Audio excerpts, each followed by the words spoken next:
All right. Hey, Ms. Lafayette, Good how are morning. you? Good. Okay, so today we're just here. We just administered our 6 weeks, week 2, DOL. So we're just meeting to briefly look at like our successes in comparison to CA4 to our DOL. Okay. One of the main purpose of conducting data conferences like this is to analyze our data with a more laser focused lens. Okay. All right, so the very first thing that I do want to focus is on our change over time. So if you could pull this sheet out. Okay. So at the very top, I have just our grade 3 math. These are our department goals. So for our overall goal is to always be at a 67% for domain 1. 100% of our kids should be at approaches, and 100% of our students should be at meets. So remember, 3rd grade is set so high because they haven't taken STAR before. So when we look at like our cutoff scores, we want our kids to score at a 75. Yes. I know that's kind of maybe a hard goal for us, but we have several kids that are performing at that level. Yes. All right, so the next section you have here broken down, these are all of your classes together. And then I've chunked out 3A and 3D. Thank you. So let's look at 3A. Okay. So when we look at over time, look at where you all were at CA1. You had 92% at approaches, 75% at meets, 67% at masters. CA2, we were at 86%, 57% at meets, 29% at masters. And then ACP, 92%, 8% at meets, 8% at masters. CA4, you were at 100, 67, 42. And then our DOL, we were at 93, 60, 40, and 64. Okay. So when you think about the success of 3A in comparison to our goals, what are some teacher moves that you're doing that's making that successful?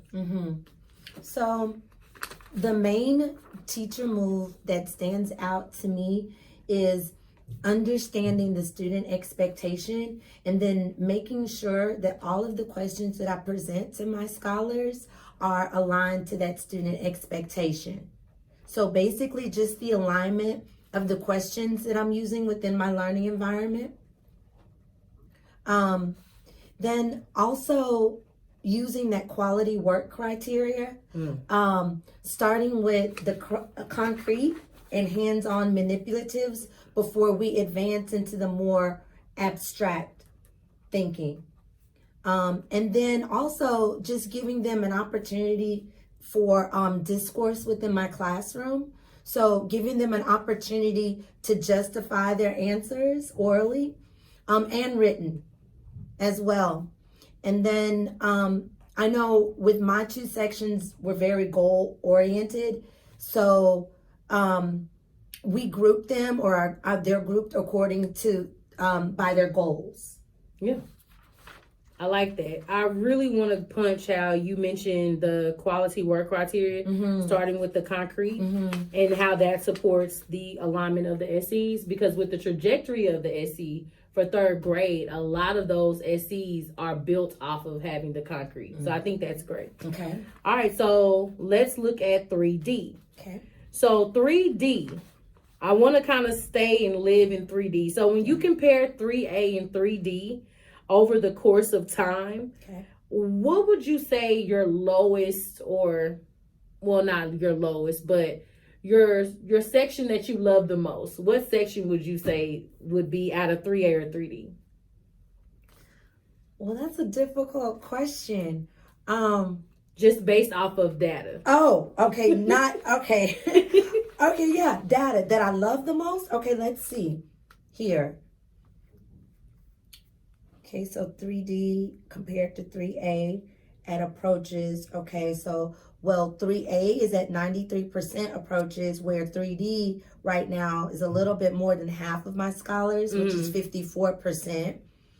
So when we think about the section that you're going to need to love the most, I should have framed it that. Which section? Is it going to be 3A or 3D? 3D is definitely going to need a lot more support. Right. So let's kind of live in 3D. Okay.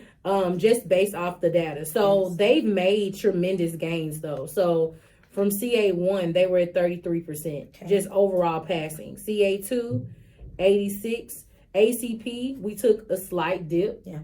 And then CA4, we made double gains. We got back to where we were. And then we took another dip here on the DOL. So when we look at our buckets here as approaches and meets, I want us to look at our 3D kids and look at them more like, let's go ahead and determine like our out of place kids for that particular section. Okay. So you have your AGMO sheets and you have your goal, and then thank you for bringing that. And then I also have here in the back of your folder as well, I have your goals, and I've kind of gone through myself and I've highlighted. So your class starts on the second page at the bottom. So these are your 3A students. But let's start with 3D. So then flip over to the last page. So let's go ahead and compare. So when we look at 5.2, our DOL from last week, we have 54% of students that met approaches and 46% at meets. So for all third grade, their goals are set at 75. Yes. So let's go ahead and identify those students that are out of place. Okay, for 3D. For 3D. Okay. So in comparison to what they scored on their test, on their DOL. So your first student, I have Yes. Did he meet his goal? So the goal at 75, no, he did not. Okay, so he's going to be one of our out of place students. Was right at a 75. Okay, so he met. Yes. Did not. She's at a 50. Okay, so she's out of place. Yes. So my next student on here would be At a 62. So no, he would be an out of place student. 87.5. So okay, so he met. Very good. So when we think about like, so for example, what did he receive? An 87.5. Okay, so for masters, our goal for masters is at an 88. So when we look kind of like over time, he's made as high as a 77. His lowest performing assessment, his last major assessment, he got a 65. Yes. So I think maybe with AGMO and just constantly maybe staying with, he could possibly make masters. Okay. Because he's meeting his goal, of course, for meets, but he's performing so high, we could probably move him up. Okay. I agree. Is no longer with us. Oh, okay. She's withdrawn as well, right? Yes. Scored a 75. Okay, so she met at a 25. Okay, so she's out of place. So let's talk about, do you want to kind of talk about? Has difficulty with comprehending reading. And there are some serious gaps in the math that I'm trying to close. There are some students that as an educator, I feel need to be assessed just to rule out whether or not there is a disability in the area of math or reading. And those are some of the concerns that I'm discussing with their parents. They just need a little bit more encouragement. They're not really wanting to test for that right now. Okay. And so one of the things that I have done is, because I feel like there might be a disability in that area, is that I know that goal of 75, she's not going to be able to reach. So for me and my AGMO, I did bump her goal down to a 50. Now, this 25 has been lower than what she's been scoring, and I cannot wait to dig into her test to see what happened. But normally she's been right at a 50 or higher. So okay. So this was kind of low for her. Yes. Okay, so my next student is Anna. She is now with Miss Cole. Oh, shit, yeah, definitely. Scored an 87.5, so he met. Okay, so we maybe can bump him up to masters. Okay. Met at 87. Great. Would you like to bump her to masters? Mm-hmm. Okay. And that's if they can, stay there. Mm-hmm. That'll give us more bang for our buck for that section. Okay. She's at a 25, so she did not meet. I want to see, she came to me. I just wanted, okay, she did not come to me after the PEMS date, so I just wanted to make sure of that. You know, she struggles too. There was some point that I thought that maybe there might be a disability as well. She has shown growth. This is lower than what I'm used to for her. Okay. So, I mean, she does struggle, that's for sure. Okay. So we can talk about those 2 students. I've started them. We can talk about like some supports that we can do for our next steps. Okay. And that's it. Aurora. She met. Okay. So when we identify out of that section, we've identified 1, 2, 3, 4, 5 students that are out of place. Is that what you have? Okay, 1, 2, 3, 4, 5, yes. So with those 5 students that are out of place, now let's kind of think about, we kind of talked through some new targets for those kids, but let's kind of name a clear focus. So when we think about we think about math and kind of where we are, we have 2 weeks left, 2 weeks prior to administering the mock star. So what are some in-class supports that we can do? I know we just actually missed the MTSS, but do they receive designated supports? How often, can we amp up the frequency? Are they getting that one-on-one? Let's kind of talk through what our clear action step is going to be for those kids. Yes.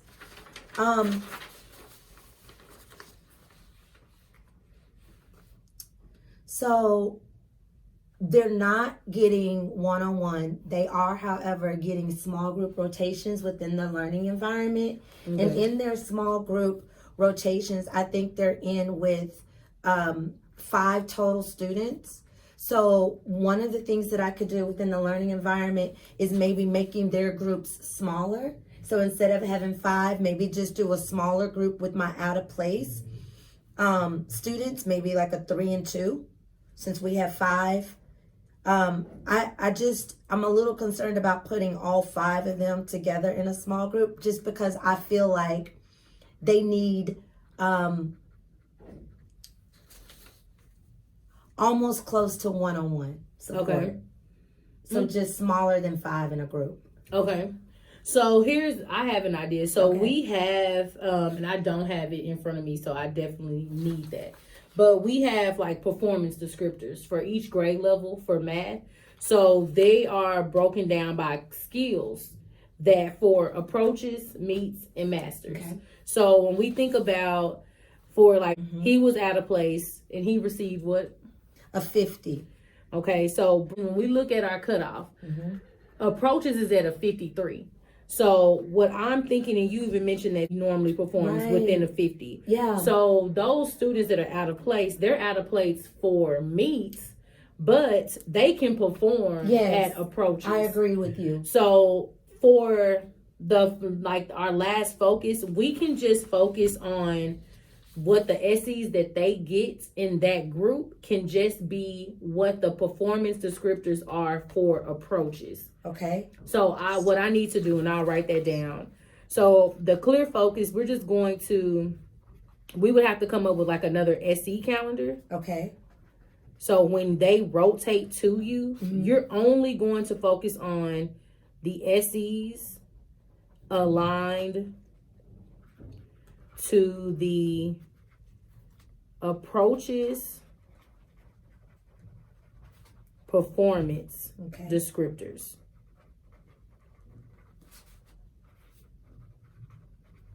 So for an example of what that looks like. So underneath, each category, there's performance descriptors for masters, meets, and approaches. But under approaches, it may read, the student is able to decompose a number. So when we look at our SEs, there's SEs where the students have to decompose a number by the place value. So we would only focus on that. Okay. It may even have the student can be able to calculate the perimeter. So then you would only focus on 3.7B. So it gives you a targeted focus of a group of SEs that if they can clearly do those, they will get at least a 53. Good. Yeah. So I think that would kind of give you a clear, a smaller set of SEs to Yes. work with, to kill and drill those Yeah. so that they hit mastery on those SEs Absolutely. versus overwhelming them possibly with so many other SEs that may be difficult for them. Yes. Because just based off of their data, like over time, when I look at, for example, Mimicking what you just did, and I see a 0. He did get a 62, but the rest are 14 and 31. So I know for sure that the descriptors would help. Okay. So are we in agreement with that? And then before we leave, I'll go ahead and print those out for you. Thank you. So I'm going to print, and then we'll just align the SE and then create the calendar from that. Okay. And even Ms. Lee, I think that's something Ms. Lee, she could do that. Right. You know, she could provide that instruction where you still are, because you had you only had 5 that are out of place. So you definitely need to be the teacher voice that are working with your students that are on grade level. Okay. Well, not on grade level, but that are performing at meets and above. Okay. Okay, so just kind of going back over our agenda, we've reviewed the progress over time. We've talked about what's working well. I do want to go back. Are there any stumbling blocks? So when we think about like our kids that are out of place, are there any stumbling blocks or anything that maybe has gotten in the way from us moving our data to another, in the right direction? Right. The main stumbling block that I think about is just, it's the cognitive ability of at least 3 of the out of place students. And just the comprehension of reading the questions and understanding what the question is asking them to do. Okay. So with those, I think, and just to kind of highlight what you said you do well, like some of your teacher moves, the cognitive ability, just kind of our focus. We're going to now just focus in on SEs that they should be able to, that are more on their level, that they'll be able to. And then you're even going to go back, because with your planning, having the alignment, giving them those questions and those representations, that's going to also help with that cognitive. And that's a part of like just some of our math goals, our alignment.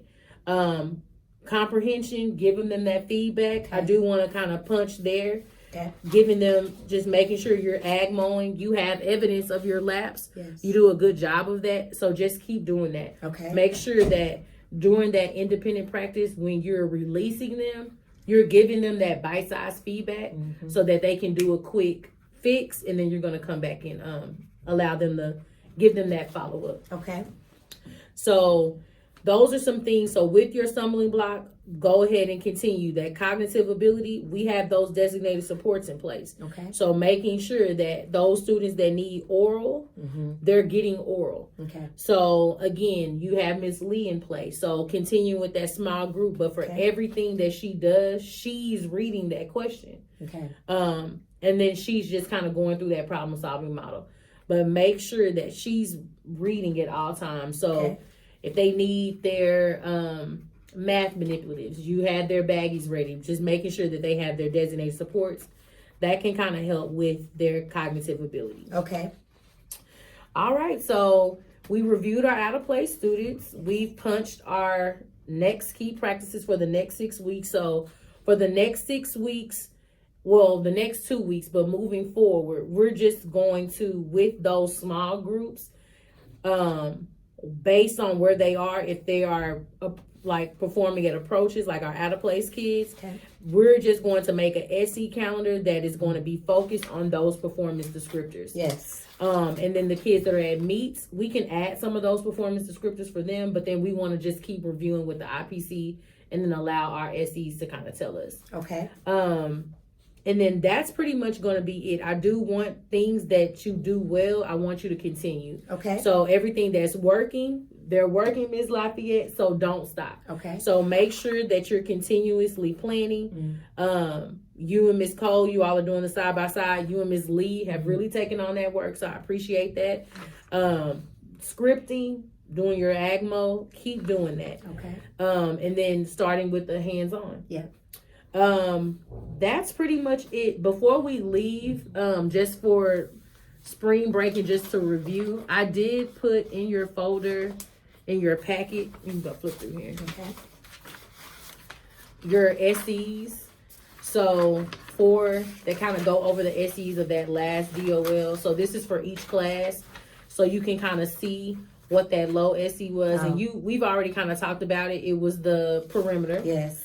So the 37B with the missing side. Yes. So that was it for actually both classes. Yeah. So you want to go over that and kind of punch that with them.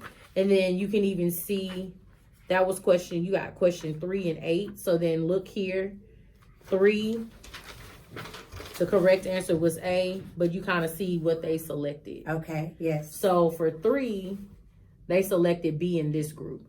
So when you look through the student books, let's dig deep to determine what that misconception is, and then you can spiral that in for your reteach. Okay. So that you're ready for mock.